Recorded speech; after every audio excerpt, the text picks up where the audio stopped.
Welcome everyone, let's begin. This week we're going to take a look at Kansai International Airport, which is in Japan. It's not necessarily the newest project. In fact, the airport was finished about 20 years ago, but it's unique because it's one of the first offshore airports that was ever constructed. They've made a few since then. But one of the unique challenges they faced is that the soil in the sea there is it settles very easily, and so they knew from the beginning that putting all the reclaimed soil on there, in fact they needed more than 100 feet of soil to build the ocean floor up to where they could land airplanes on it. It created such a load that they knew it was going to settle, and the way that they got around that is by building the passenger terminal on a series of more than 80 jacks. And so as the island settles, some of it more here, some of it more there, the jacks actually will raise and lower the building depending on how the foundation is settling. So it's really an amazing system. It took more than 80 ships to haul all of the fill into place and dump it on the ocean floor over 3 years. And one of the other unfortunate things is that this was such an expensive project that it has the second highest landing fees in the world. The airport will charge more than $7,500 for a plane to land there. So it's expensive, and it's an amazing project, but sometimes the economics of projects like this can really be baffling. They haven't made their investment back quite yet. So just another one of our engineering marvels that we'll continue to consider on a weekly basis.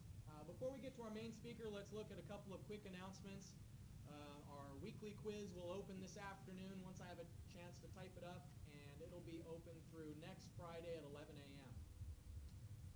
Additionally, there is going to be a student chapter meeting for the combined SAME, ASCE student chapter. That'll be on Thursday the 6th at 5 p.m. So that's not next week, but the week after. All their meetings are held in 101 of the engineering lab building, and free pizza is provided. And as I mentioned last week, you're going to have registration open in November, and in this class, in 2 weeks, we're going to have an advising session for everybody who's here. You'll get some information about which courses you should take during the spring semester. So you won't have to have a one-on-one meeting with your advisor, but the mass advising session that we're going to have during this class period will count as that. All right, well, I'm going to have Christine Anderson introduce our speaker today. Christine? Thank you. Do you go by Dr. Wade or Isaac in front of your seat? Either one's fine. All right. Yeah. Well, my name's Chris Anderson, and I'm the Associate Vice President of Resource Development at the Marshall University Foundation. I've been here for 3 years, and I really work on your behalf. I work to raise scholarships to make education more affordable. If we've got buildings that are being built, I help raise money for that. And the other thing that I do is I try to get our alumni to come back on campus, and we're very fortunate to be able to have that happen with Mr. Bill Lockhart, who will be speaking to you. And one of the unique things about hearing his story that I want to emphasize, also as an alum of Marshall, I was a graduate in the journalism school, is that he was sitting in your seat. So I strongly encourage you that when he tells his story, make sure you take advantage of him and ask as many questions as you like, because he's got a wealth of knowledge, and he has been anxious to speak with you today. So let me just give you a little bit of background information about Bill. He graduated from Marshall University in 1974, and he received a BA in advertising. And then he did postgraduate work in accounting and finance at Georgia State University, and earned an MBA in finance from Mercer University in 1982. He began his business career in a management training program with General Electric in Atlanta. After 3 years, he moved to GE Capital in a business development role. As his financial experience grew, he was recruited by the Bank of America, where he spent 10 years as a vice president at the Capital Markets Group.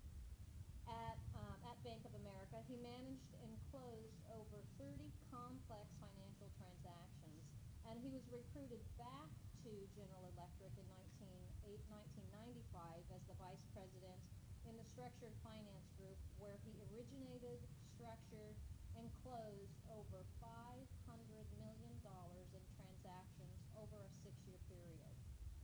He co-founded then Clinch River Partners in 2001 as a specialty investment banking firm.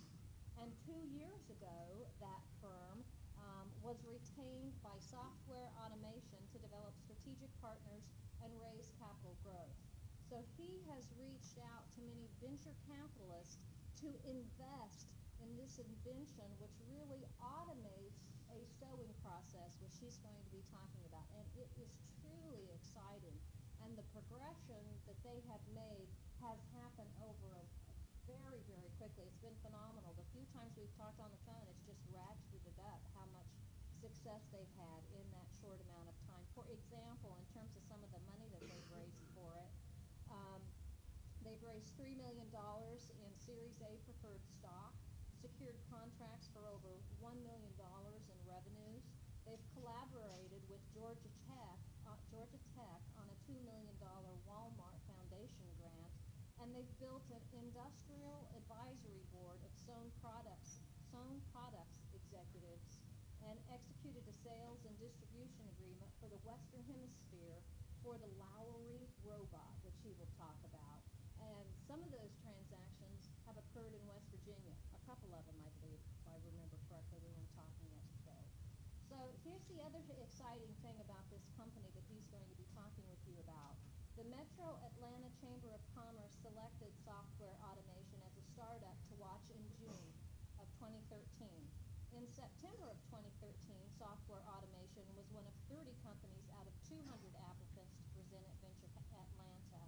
This was Software's first exposure to a regional and national venture capital audience.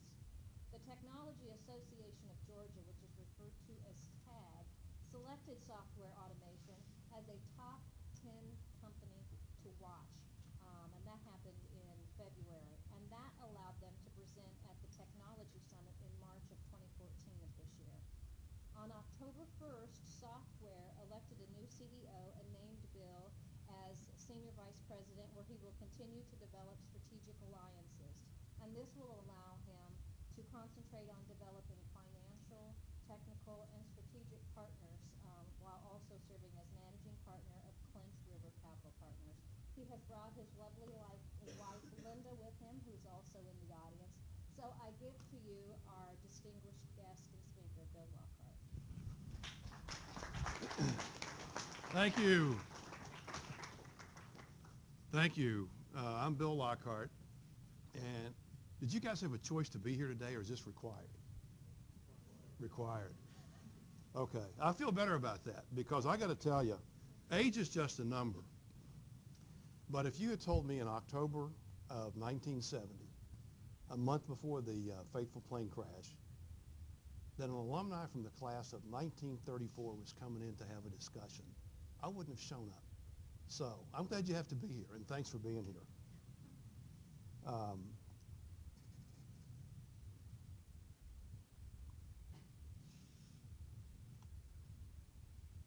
I am trying to get this.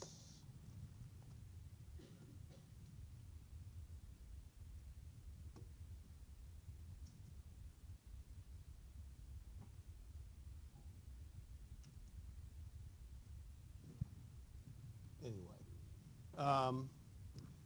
it used to make me nervous to do these things, and they said, well, picture your audience. Windows 8 accidentally screwed Okay, up I'm just trying to get to this. Okay. I thought you were trying to start. Yeah, that's where I'm trying to go. Yeah, it's a little bit. There we go. Hey, thank you. So they said, picture your audience as being completely naked. I got to tell you, that's not working today, especially with you, sir. So, but I'd like a show of hands. You know, if you're wearing clothes today made in the U.S., not a single hand has gone up, because I don't believe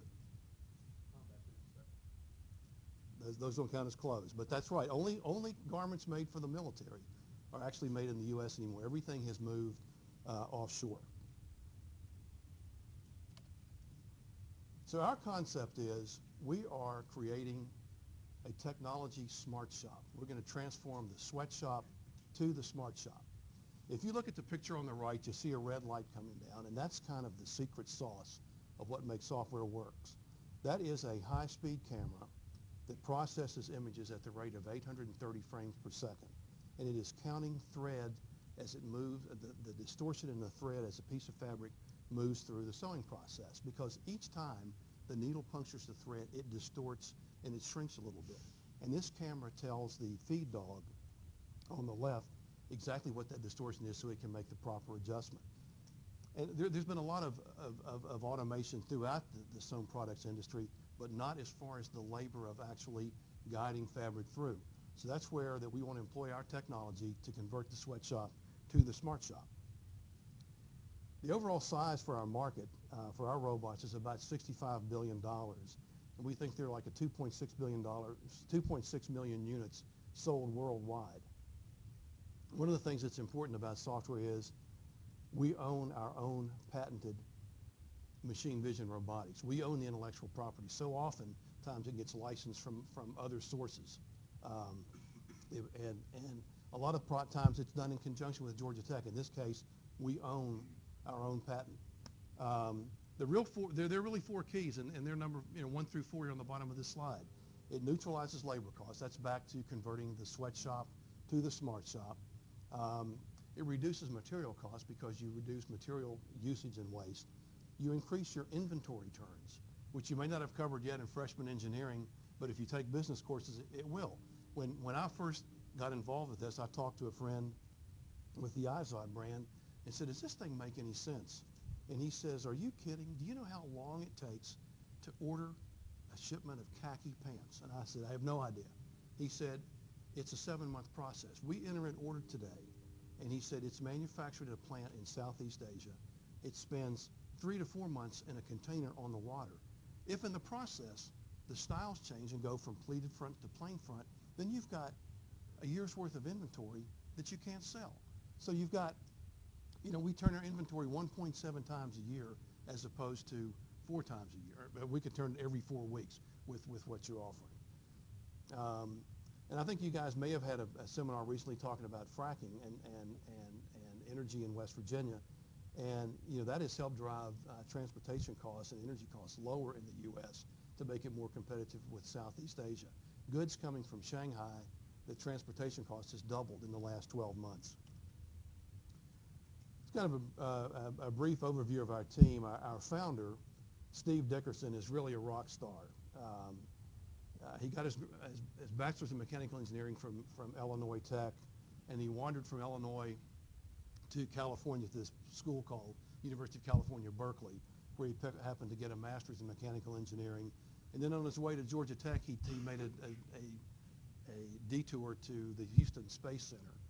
And then he spent a couple of years at Georgia Tech before going to MIT to get his doctorate in mechanical engineering. Our new CEO is a gentleman by the name of K.P. Reddy, who is has a bachelor's degree in civil engineering. He was the former general manager of the Advanced Technology Development Center at Georgia Tech. That is a center that is run and sponsored by the Georgia Board of Regents. And it is an incubator located on the eastern edge of the Georgia Tech campus that houses 31 companies on one floor. And there are a lot of people there that are the employees of these startups that are students like you. He was key in helping me bring in this outside investor and has taken a couple of companies through the initial public offering stage. And I think he's the right guy to be our CEO at this point, because I would like to focus on building the strategic, financial, and technical partners, which is what we've been doing, and we've divided up the responsibility to run the company. Our Chief Operating Officer is Dr. Jerry Volsey. He was Steve Dickerson's last and best PhD student in mechanical engineering at Georgia Tech. He's got a handful of patents, primarily in fiber optics. That's important in our process because the camera has to communicate with the feed dog, and Jerry did that. He also is a professor of mechanical engineering at Spelman College, which is a historically black women's college, liberal arts. But they want to start an engineering and a robotics program. And he said to me this week, what are you doing Friday afternoon? And I said, well, I'm speaking to a freshman engineering seminar at noon. And he said, that's exactly what I'm doing. And he said, I'll bet my class is better looking, but I don't know.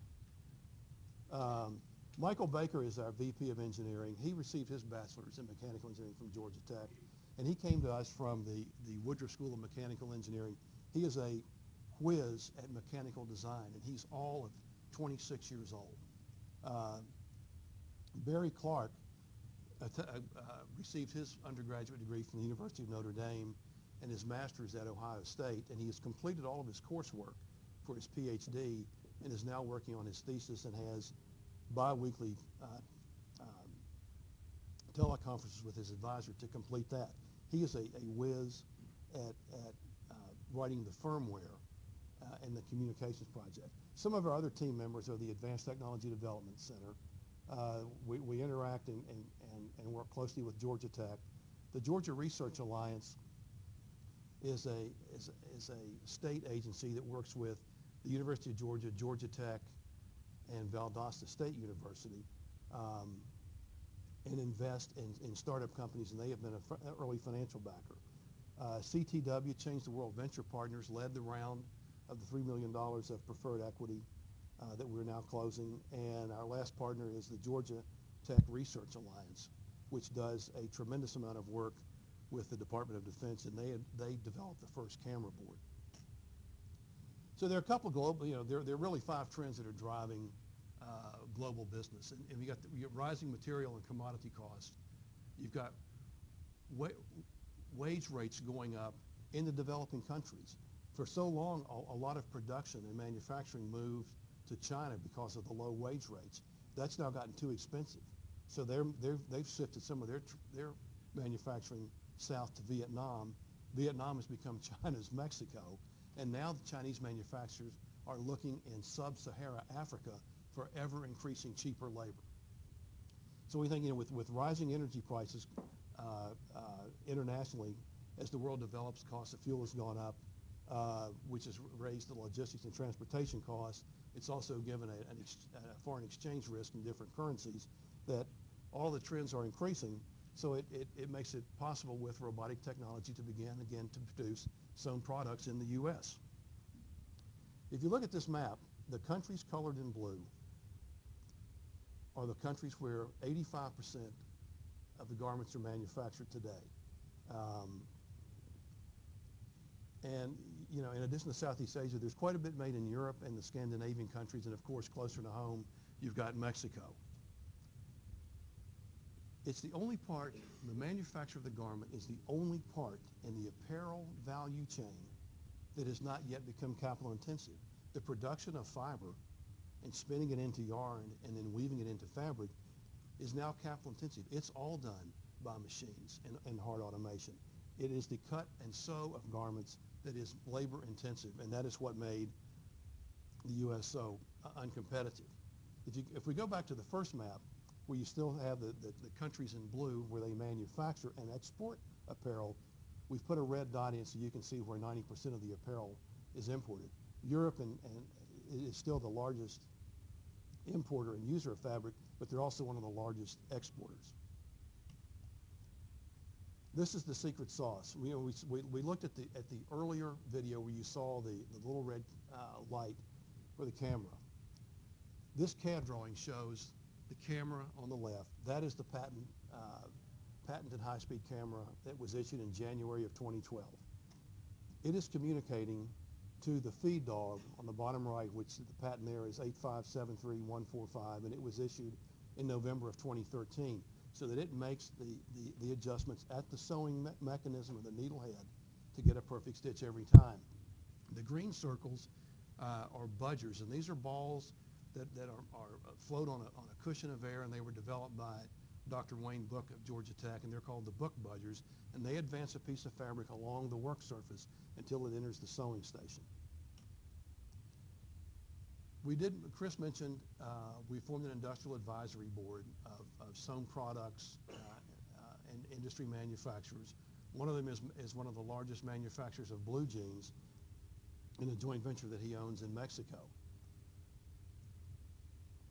In May of 2013, as part of the contract with the Defense Department, we had to robotically sew a piece of fabric. So these guys at the Industrial Advisory Board in May of that year said, any machine can sew. if you want to impress us, sew a circle. So Michael and Barry said, okay, no problem. Give us 60 days. Well, they didn't know it was nearly impossible, but on day 59, which was July the 18th, they did it. This is a perfect circle sewn robotically, but it is 2 concentric circles. The last stitch was made in the same hole that the first stitch went into. So that is 2 on top, one on top of the other. If we look at today's cost of a pair of jeans, by using robotics, we can significantly beat the imported cost, because it costs about 90 cents in production labor to manufacture a pair of blue jeans.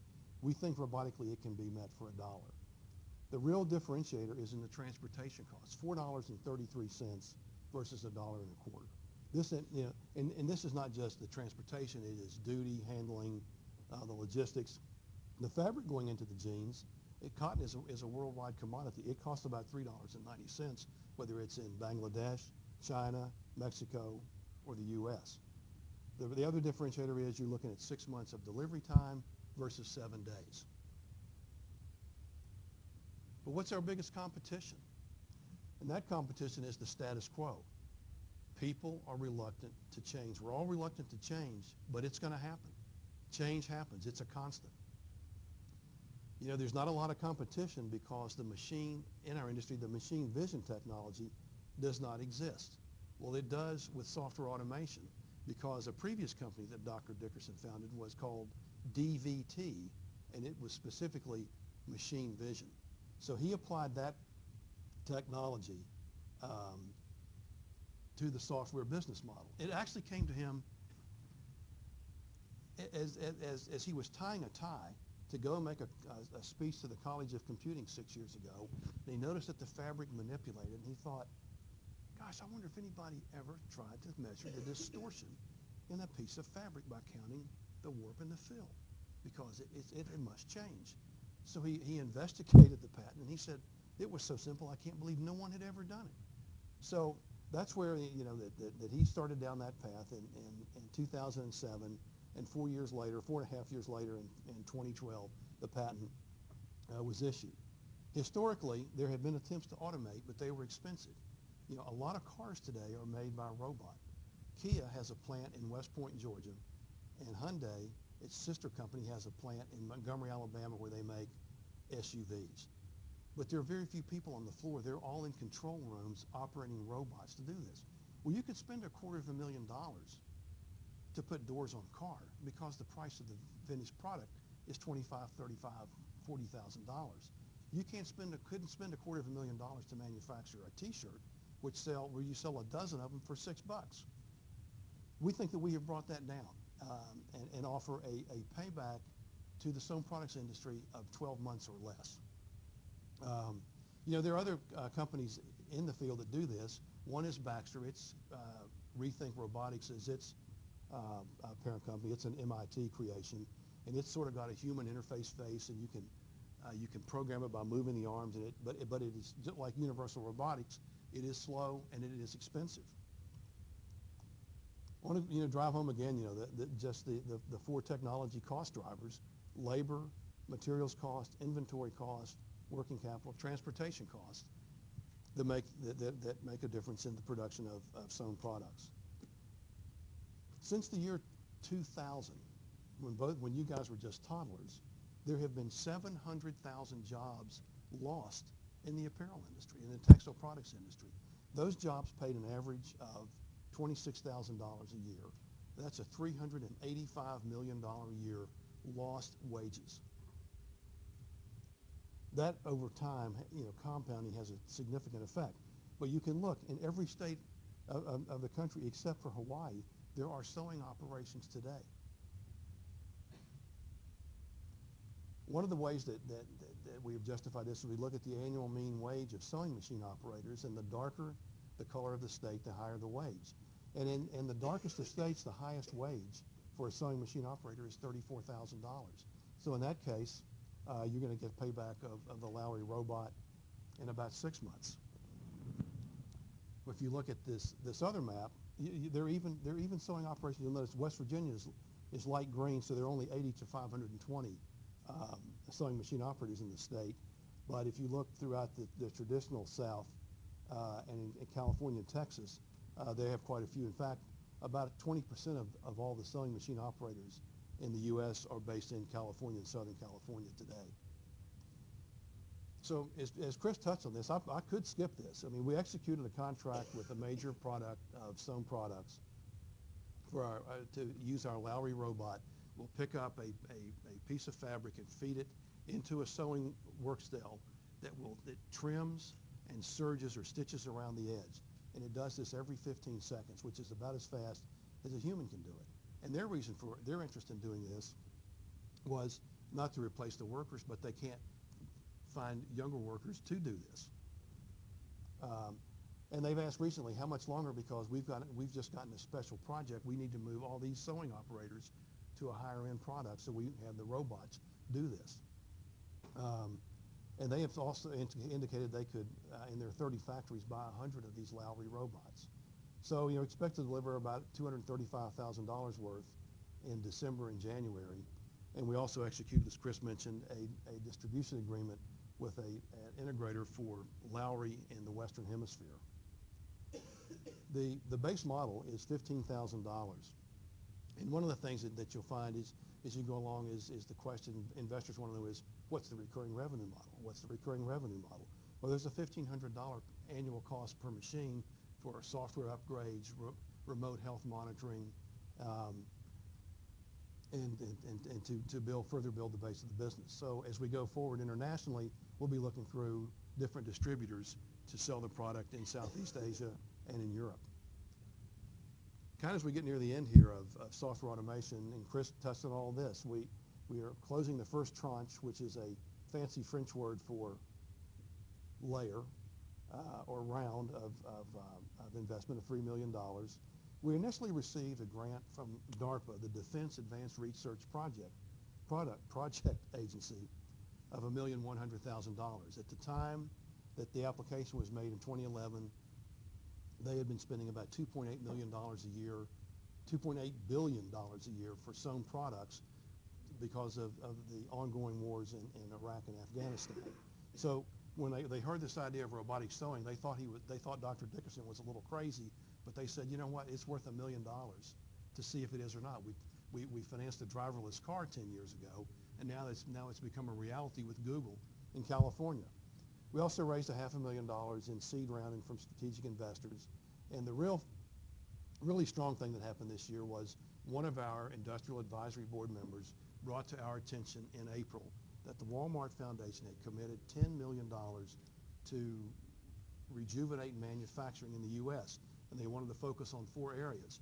One of those was robotic cutting and sewing, and he said, this is right in your wheelhouse. Well, within 24 hours, 3 other members of the IAB had said to us, hey, you got to look at this Walmart Foundation. So our principal investigator at Georgia Tech, Dr. Sundaresan Jayaraman, picked up the ball to run with it and made a proposal. And Georgia Tech was one of 77 institutions that applied for a Walmart grant. They were one of 17 selected to go from phase 1 to phase 2. And in the middle of August, Walmart announced they were going to award $4 million this year to 7 institutions. $2 million to Georgia Tech for robotic cutting and sewing, and $2 million to be split among 6 other universities for improvements in manufacturing. And what this really means is it's $2 million that we didn't have to raise from private investors to pay for the research and development being done at the Woodruff School of Mechanical Engineering and the Georgia Tech Research Institute and the College of Material Science.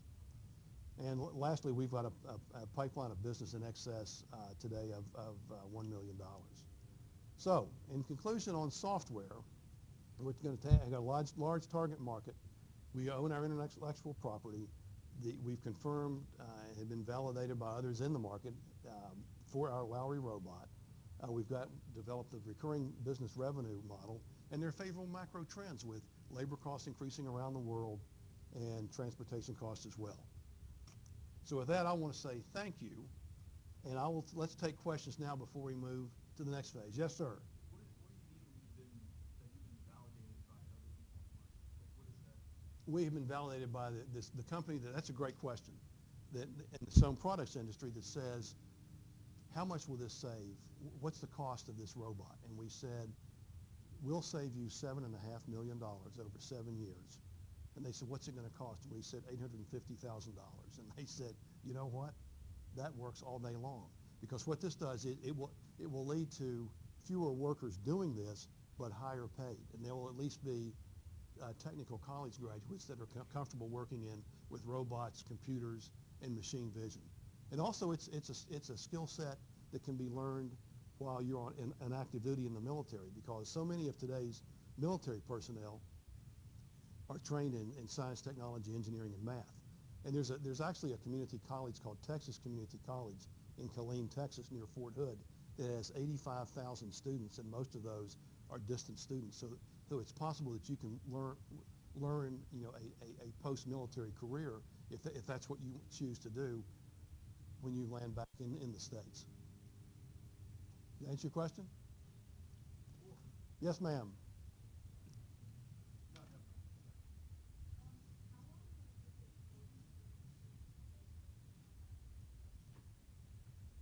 How long does it take to make a pair of jeans? We don't know that yet. Yeah, probably our projections are maybe 5 minutes, because the jeans are made up of so many different parts. You've got the belt loops, there's a yoke around, you've got pockets on the back, legs that can be sewn together. The hardest part of jeans is the inseam, where somebody has to pull it through the machine now. You have another question? Okay. Yes, sir.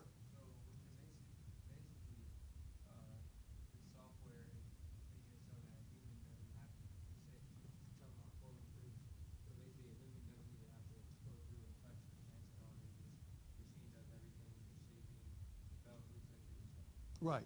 A lot of fabric parts now, most fabric parts are cut by robotic cutters, either made by Electra or Gerber.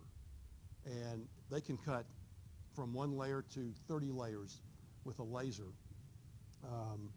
And the same way with this sewn products that we're doing in this plant now, they cut 3 shifts a day, 5 days a week, these rugs, and then they're all processed and finished in 1 8-hour shift, 5 days a week. But in one of the early sessions we had with one of the manufacturers, we watched a sewing operator pick up a piece of fabric, and she would fold it and feed it into a machine, which clamped it, and it stitched it, and then she picked it out, she put it on another device that stretched it, and she took it out and fed it into a third machine that stitched it. And this was just for the flap, pocket flap for a military shirt. And as she fed the machine, the second machine, she picked up the other one, another piece of fabric. And I said to her as we filmed this, how many times do you do this? And she said 870 times a day. So the plant manager says, look, how about a robot that could feed these fabric parts? Then we can take this operator and move her to the area where she would set a sleeve, because that is too complex to be sewn. And he said, we would lower our production cost, she would make more money, and you would sell a robot. That's a triple win. Anybody else? Yes, sir.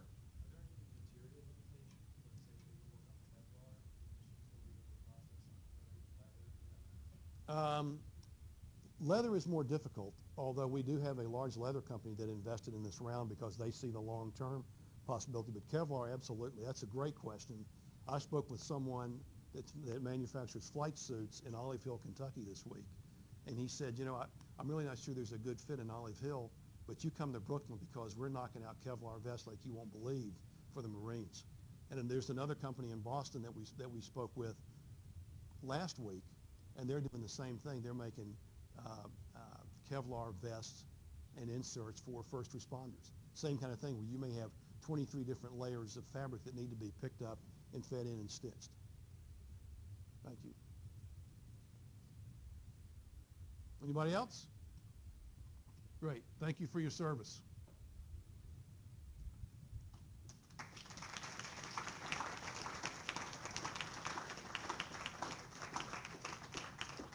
You know, one of the things that that Chris said when she asked me to do this. She said, you know, it's been 40 years since you graduated, and I think most of your professors have retired and moved on, so it's probably safe to come back. And so here we are, and I'm really, this is really a thrill to be here today. And I know every time I go to a game at the Joan, I hear the AC/DC song, "You've Been Thunderstruck." And I thought, I hope we hear that a lot tomorrow against Florida Atlantic. But the other AC/DC song that comes to mind, and I wish we'd hear more of, is "It's a Long Way to the Top If You Want to Rock and Roll." So with that, let's rock and roll. Clinch River Capital Partners was formed in the fall of 2001. And it was fortuitous timing because the predecessor to it was formed in August of 2001. And Linda came, and I was working in my office at home one morning on the morning of September the 11th, and she said, "You're not going to believe what just happened." And she said, "How fortuitous is this in life? Because can you imagine how difficult air travel is going to be going forward?" So, you know, there's crazy things happen. But we're really independent financial advisors. We primarily get involved on a referral basis. Here's an example of that. We have done a variety of financings to help companies out over a 30-plus year career, not just at Clinch River, but at other institutions. And someone on our industrial advisory board called me this past Monday and said, "Hey, I got a guy that wants to buy a steel mill in the South, and I don't know anything about it. But do you?" And I said, you know, oddly enough, yeah, we've worked in the past with Weirton Steel, and I was on a team at GE Capital focused on the metals and packaging industry. So we can pull a team together. So that's sort of the way we work. We get involved on a referral basis because it validates us to other people, and it also validates the potential client for us that someone else thinks that they're worthy of spending time on. And we've had just a diversity of transaction experience. And this portion of it is not all going to be about Clinch River Capital Partners. There's some life lessons here that I'd like to share, and some things that over the years that have meant something to me and helped keep me grounded. But these are some of the transactions. These are called in the industry tombstones, which means that the deal is put to bed and laid to rest. And the first one was a convenience store operator in Florida. They were building out rapidly. They needed furniture, fixtures, gas pumps, computers, et cetera, as they built out these stores. So we arranged for someone else to buy and lease them the equipment. And everybody used to want to do that except for the tanks in the ground, and that's because of the environmental risk. The next transaction was a regional airline, and it says a $45 million leverage lease.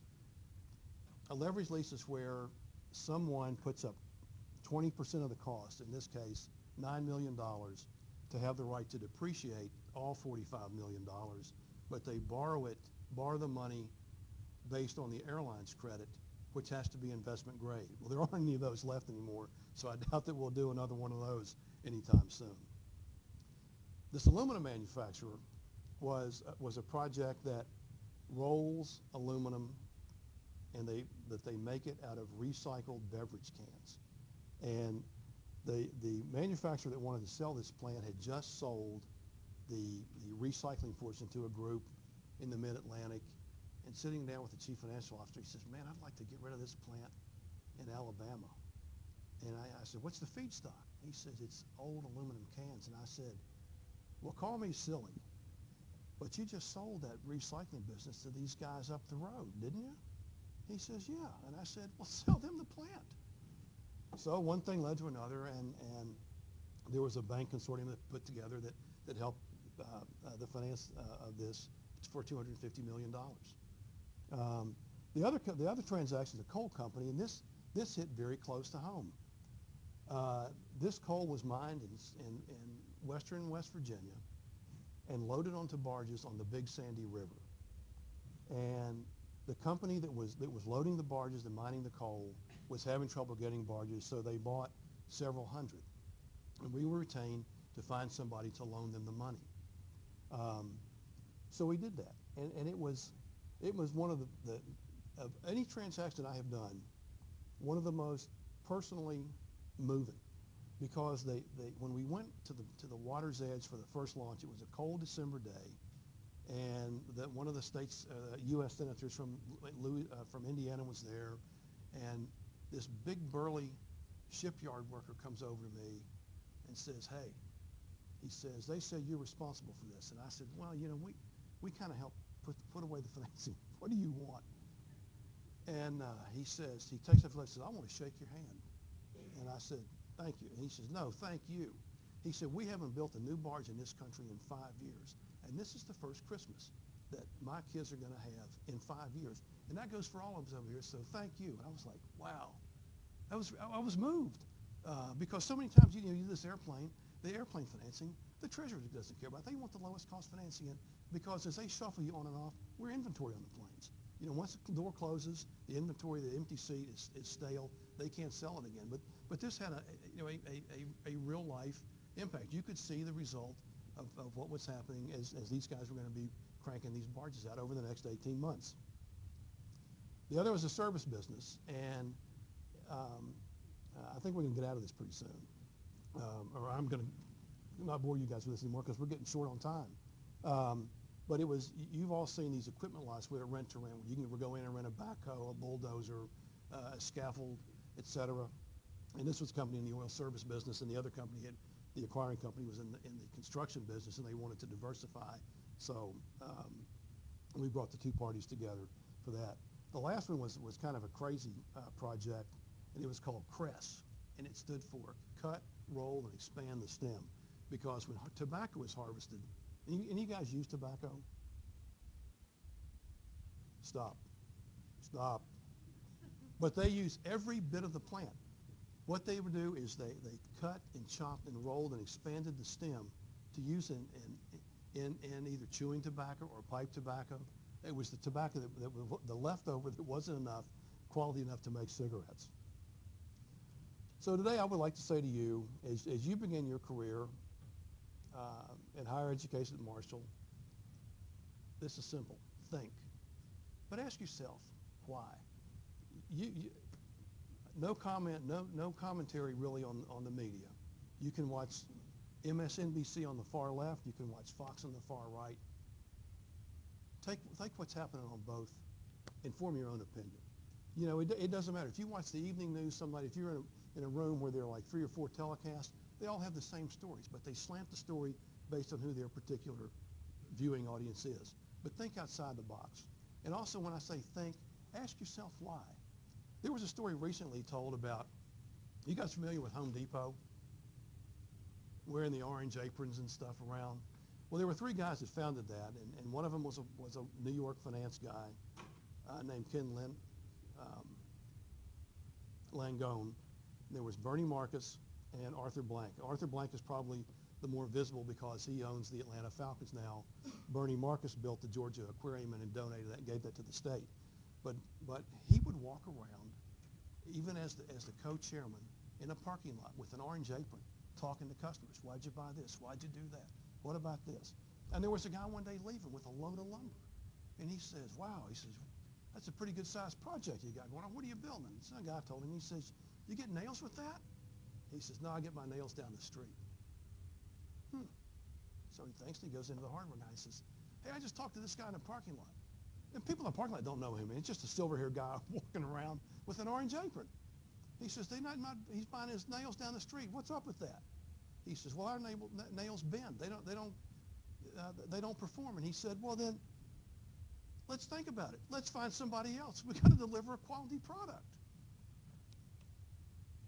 As you guys grow up and grow from, I don't mean to say grow up because there's so many guys in here, and the great thing is we don't have to grow up. Even at my age, you can approach everything with an adolescent sense of responsibility.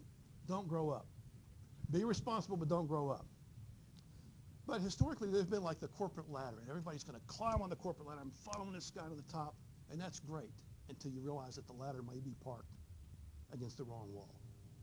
So one of the things that we've observed at the Advanced Technology Development Center is really what's they call a corporate lattice. It's collegial, it's collaborative, and it's a much flatter organization, and you may pull a team together for a specific challenge, or a project, and then it disbands until you have another problem. You're also going to face generational diversity. Most of the entrepreneurs in this country have started businesses out of necessity, and most of them are in their 50s. But you can learn something from everybody. I promise you, you could stop one of the guys mowing the lawn out here today and ask a question about something that you don't know, and you'll learn something. So you can learn something from everybody. So keep your minds open to that, because this is a generational diversity going forward. Both of these people have something that the other doesn't know, and you'll be better off for it. We're located in this building on the left. It's the Advanced Technology Development Center at Georgia Tech. The picture in the center and the right are a company there called Synapio, S-Y-N-A-P-P-I-O, and that is their cluster. I mean, this is where they collaborate on the sofas. They don't have the traditional boardroom type thing. It's a very flat organization. In the middle picture in the green wall, sometimes you can walk in there and there are people doing yoga, but they're doing it in a group because they're collaborating on a project. These are just a couple of other examples of more open, less formal office environment, and I think that you guys will all benefit from this because the traditional walls, if you will, are knocked down. As you go forward, three things. You guys are problem solvers. That's why you're in engineering. Engineers solve problems. Bear these three words in mind. Adapt to the situation, because individually none of us can change the world, but we can adapt to the situation on the ground. Do you think that tomorrow afternoon, if there are extra defensive backs, that Doc Holliday may adapt and run more instead of pass more? Because if they do, they've innovated. And then as they advance the ball down the field and we hear thunderstruck 7 or 8 times, they will have executed on the plan. One of my friends impressed me during an argument in a heated discussion in a business once, and I said, "Hey man, it's like my granny used to say, there are 2 sides to every story." He says, "That's right, buddy, and then there's the truth." So that goes back to the think word earlier. There are 2 sides to every story, and somewhere in between there lies the truth. So look for the truth. Winston Churchill is famous for this quotation: to inspire Londoners to hold together when the Germans were bombing them. This is not a John Belushi Germans bombing Pearl Harbor story, but he said to them, "Never, never, never, never give up. You only fail. There's no shame in failure. There's shame in failure to try. So never give up. You might be 90% of the way there on something you're designing, but go back and see if there's something you can innovate around that." On the other hand, now this will sound like completely contradictory. I'm thinking about the words from The Gambler that Kenny Rogers sang. As you go forward, you got to know when to hold them and know when to fold them, because sometimes you can lose the war by winning the battle. So sometimes you've got to make that decision to fight the battle and live to fight another day. My dad had one plaque in his office, and it had this quote by Thomas Edison, and it says simply, "There's a way to do it better, find it." And he used to wander around the labs, they say, and asking people, "Are you having any fun? Are you having any fun?" It's problem solving. You guys are all here, as engineers, you're problem solvers. So think about it. This kind of leads me into a General Electric discovery, because Thomas Edison was one of the original founders of the General Electric Company. And one of the people that was most transformative there was Jack Welch, who was a chairman from 1981 to 2001. And he had 6 rules. And the first one is, face reality as it is and not as it was or as you wish it were. And a phrase that would drive people crazy at GE, you say, "I'm not sure it's supposed to be that way." And he said, "Hey, it is what it is." Be candid with everyone. There's no reason to sugarcoat it. Throw the skunk on the table. Have it out. The next one is, don't manage, lead. You can lead a horse to water, but you can't manage it to drink. Lead by example. As you move forward, lead by example to your collaborators, colleagues. "Oh man, I'm losing you. We're out of time. Change before you have to. Jack said in 1996, I don't know anything really about computers, but the internet's going to change the way business is done more in the next 5 years than it has in the last 100. He was right. If you don't have a competitive advantage, don't compete. His mantra was, we're number one or number two in every market, or we're out.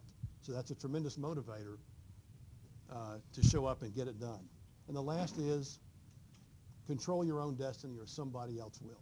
And this sounds like, so many motivational speakers, but he's right. You got to be in charge. You always got to be thinking of you. So the other thing is write it down. Some of you may want to take your notes with an iPad. Some of it, write it down. You tend to remember more if you write in cursive. And the other advice my father gave me was take the high road, because when you wrestle with the pig, you'll get money and the pig loves it. I mean, you may coach a Little League team one day and somebody will cheat you out of the field, or your practice time, you say, I have to punch this guy in the face. But then when you step back and say, how do I react with him when I see him in the grocery store? So take the high road. And perception becomes reality. Your intentions don't matter. If people perceive you the wrong way, it doesn't matter what your intentions are. Let me ask you this. How many of you are familiar with Jameis Winston? Jameis Winston. He's the last Heisman Trophy winner. He's the quarterback at Florida State. He's accused of signing authenticated memorabilia for sale on a website, and he says he didn't do it. He didn't do it. It's in sequential order. So it could have happened. It could have been a lot of individual collectors, but they submitted it in sequential order. So his coach says, well, he says he didn't do it. He didn't do it. He's eligible to play. What is that? What's your perception then of that coach, that Florida State football program, that individual? Lastly, have some play in your day. Try to take a course every semester that's fun, that's something for you, and take care of your health, because life is not a sprint, it's a marathon. And decisions and actions that you take today will affect things that happen to you 20, 30, 40, 50 years from now. Make this the best 4 years of your life, or as one of our kids did, make it the best 7. And never stop learning. Get to know your professors. You've probably heard this from your parents, and make a difference.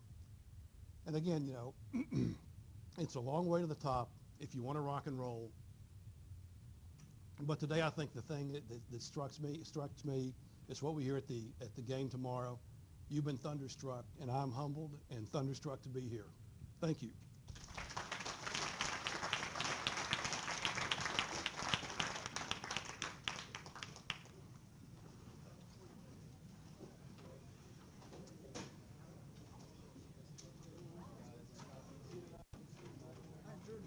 Thank you very much.